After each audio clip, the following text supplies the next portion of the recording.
In this lesson, we continue to learn about the military strategies in the Civil War. In the previous lessons, we've learned about the Union strategy, which was to implement the Anaconda Plan, which was a blockade of Southern ports to cut off supplies to and from York, to break the Confederacy in two at the Mississippi River, to destroy the South's transportation and communication systems, and to attack the capital in Richmond, Virginia.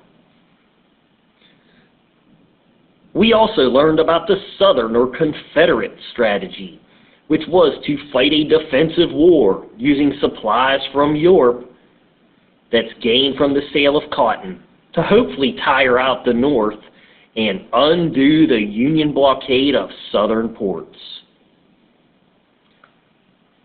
We learned about the Confederate strategy of withholding the cotton at the beginning of the war to increase the demand for cotton, which would hopefully raise the price of the cotton and gain allies willing to assist in the war effort in order to obtain this cotton.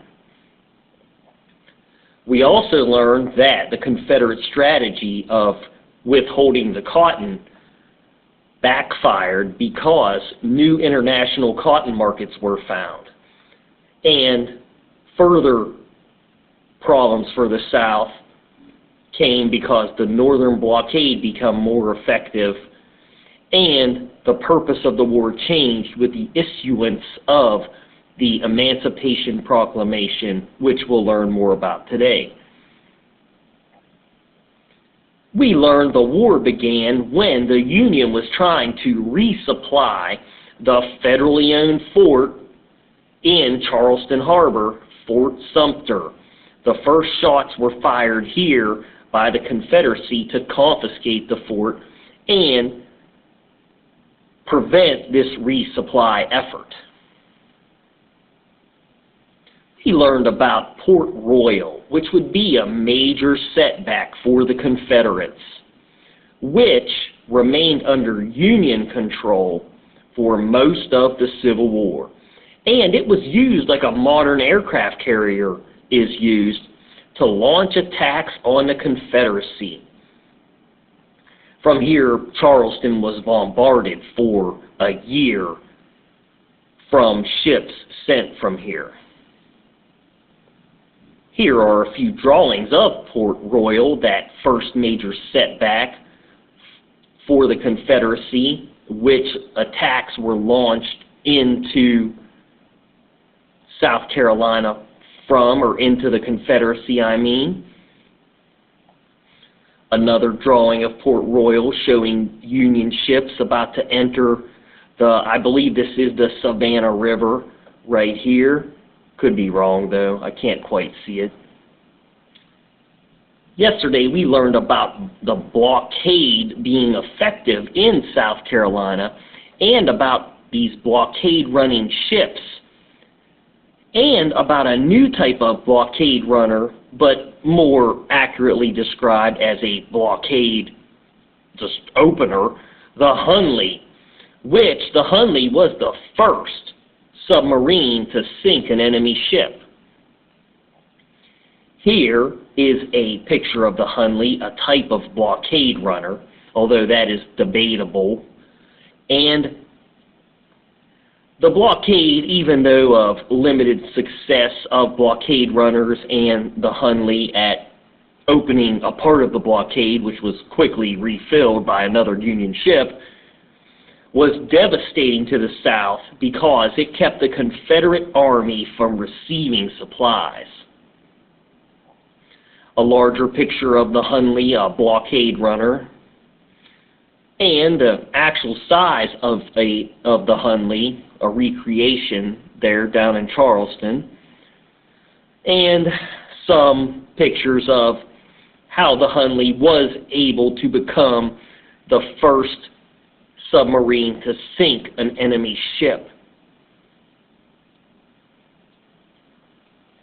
Last, we learned about Robert Smalls, who was a Confederate, or a pilot, a slave pilot of Confederate ships in the harbor, and he was able to escape by presenting secret hand signals to the Confederate ships in the harbor away from the blockade, and able to escape to the Union blockade, and aided the Union with his information about Charleston Harbor. You can see on this map here about Robert Smalls and where he escaped to the Union blockade and would provide the information about. In this lesson, we are going to touch upon the 54th Massachusetts Unit of African American soldiers that would bravely take part in the war. And we're going to learn more about them in the future. Like I said, this is the introduction to them. But this was a Union Army regiment of African American soldiers, which would play a vital part in the attack on a fort south of Charleston a little bit called Fort Wagner. And the way that African American service in the Civil War went was most of the African American units that were formed, this was the first, I believe, they really never saw combat. And the soldiers in the 54th did not like that. They were more for, the African American units were more building fortifications and other work that really wasn't considered soldierly work. Well, the Union attacking from Port Royal sent and attacked this Fort Wagner just south of Charleston, and the 54th requested to lead the charge on this fort. And many perished in that attack. Here's a few pictures and information about the 54th. So the 54th Massachusetts Unit was an African American unit that was formed, and Union forces laid siege to Charleston by attacking Port Royal and the other forts surrounding Charleston. They bombarded the city for over a year, but could not really take the fort. They tried a land assault, and the 54th requested to lead the charge. During this campaign, the 54th Massachusetts Unit led the charge, and many perished in this attempt. Here's a greater picture of the 54th. And here's Fort Wagner and the island where it is and how they would attack. The 54th would be leading the charge. Actually, let's fix this. The 54th would be leading the charge here, and the Confederates were well entrenched in this fort here. And there were thousands of troops behind them, but the assault on Fort Wagner was made difficult because of the narrow land strip.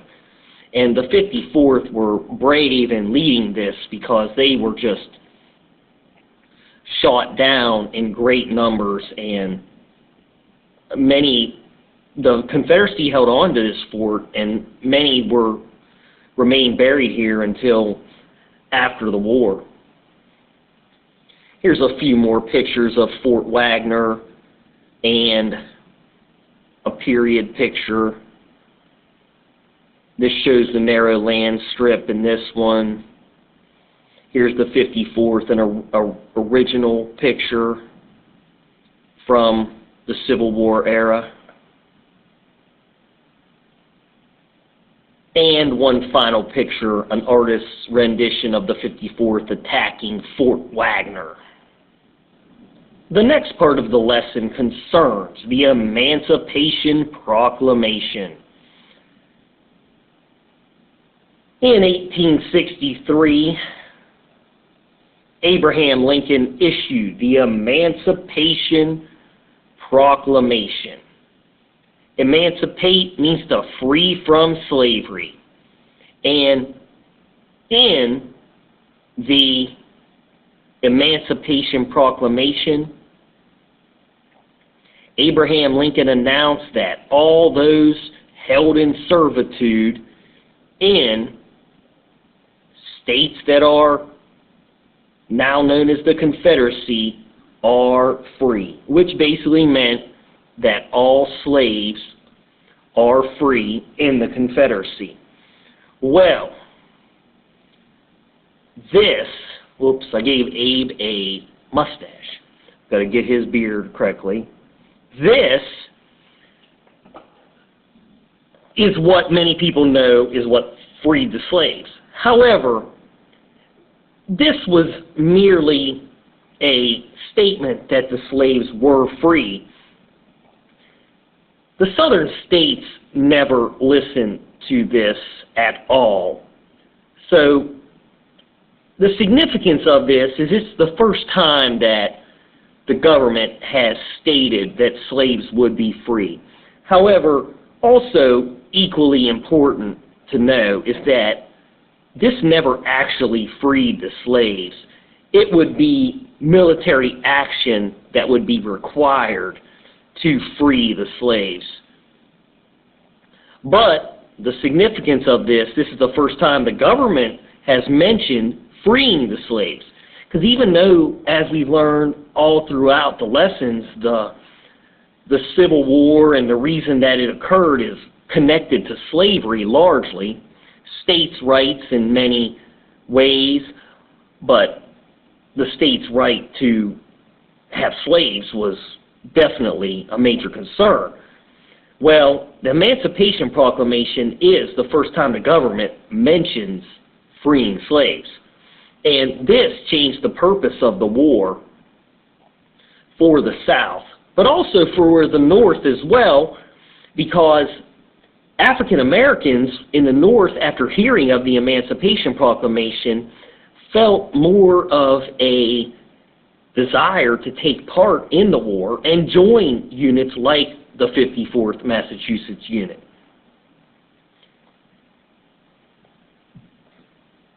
Here is a picture of the Emancipation Proclamation, which freed the slaves in the Confederate States, although, as we've learned, that never actually happened, and it would take military action to free those slaves. Here's another one. Abraham Lincoln is one of the most popular presidents for, in part, issuing this statement in 1863. 4 million slaves had been liberated from bondage, it says in here in hard-to-read letters. But most importantly, even though the Emancipation Proclamation was issued, the southern slave states would not free their slaves without military action. And one more Emancipation Proclamation poster showing its purpose and what it meant. The next part of the lesson concerns the North's declaration of total war on the South. The war had drug on incredibly longer than it was predicted. many thought that it was going to be a rather quick skirmish and be over, and it turned into the bloodiest war that would be fought on American soil. So the North wants to find a way to ruin the morale of the South and end the war. And the way in which the North seeks to do this is through the declaration of total war. And total war would unleash great misery on the Southern people, because this gentleman who I'm drawing, which we'll see here in a moment, his name is General William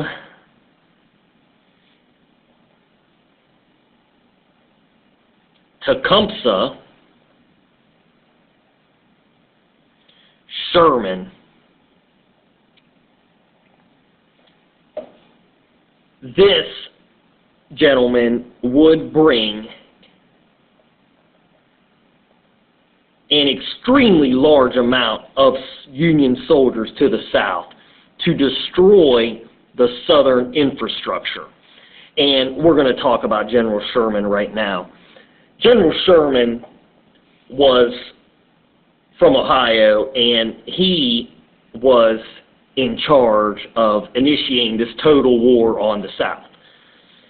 This total war would have 100,000 Union soldiers led by Sherman, and their job was to go destroy all of the South's infrastructure and economic capability, which would mean burning the plantations and houses.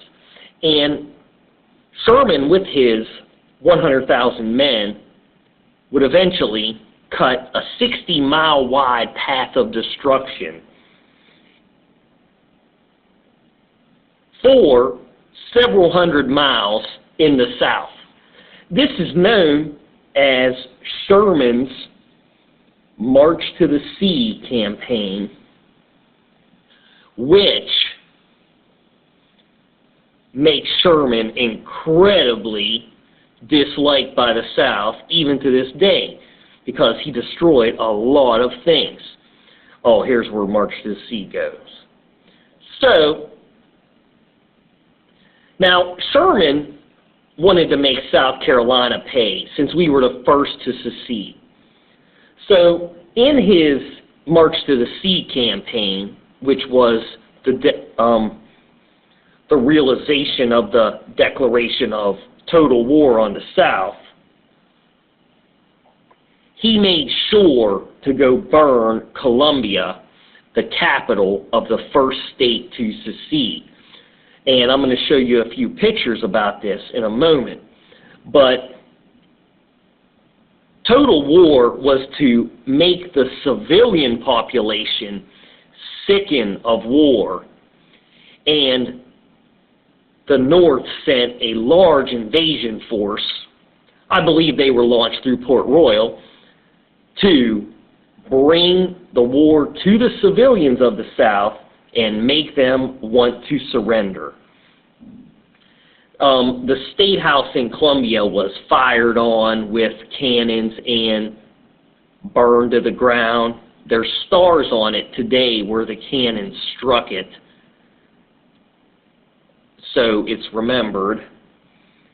And let's look at a few other facts about total war here.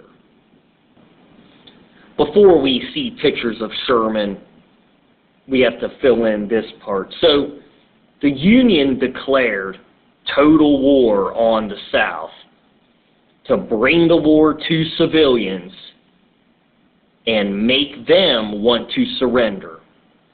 And in this total war, they sent William Tecumseh Sherman to destroy homes, railroads, towns, and plantations which would have a direct impact on South Carolina. Here is General Sherman. Total war was declared. He was put in charge of carrying it out, and it was to convince the South to surrender by destroying their homes, plantations, railroads, and towns. Columbia was burned down, and South Carolina was made to pay for being the first state to secede. This shows Sherman's path of destruction. It was known as the March to the Sea. It started in Atlanta, where Atlanta was burned, being a strong Confederate stronghold. And he and his 100,000 men marched to the sea over in Savannah. He actually spared Savannah any damage and used it as a resting point. And then he split into two forces, and one of those forces marched up to Columbia and set fire to Columbia, burning most of Columbia, then up through North Carolina to Raleigh. Along the way, Sherman and Total War destroyed the railroads, making them unusable. They took the rails, heated them up, bent them around trees, calling them Sherman's neckties, as they were found. Total war would result in Columbia burning, the State House being fired upon. There's a rendition of it, but here's an actual picture of what was left of Columbia after Sherman went through. So Sherman's troops reached South Carolina, split his army into two groups. The smaller group went to Charleston, captured it, but let it stand. But then he took the larger group to Columbia, because he wanted to destroy the capital of the state that started the war by seceding first. Union troops occupied Columbia in 1864 after Confederate troops evacuated the area, and a fire burned the city to the ground, destroying the city overnight. The Union troops continued north, destroying and burning the homes. The Battle of Gettysburg has much attention in Civil War, and